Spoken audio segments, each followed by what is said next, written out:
আলহামদুলিল্লাহ 6 রোজার 6টা আইটেম।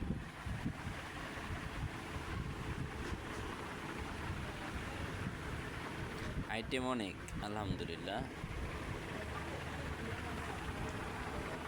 আলু,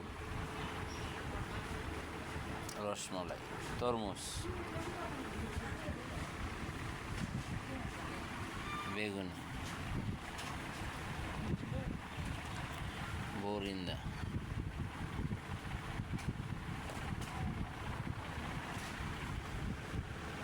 শরবত, চেপার ভর্তা। মাশাল্লাহ মাশাল্লাহ, খুবই আনকমন ইফতার, খুবই আনকমন ইফতার।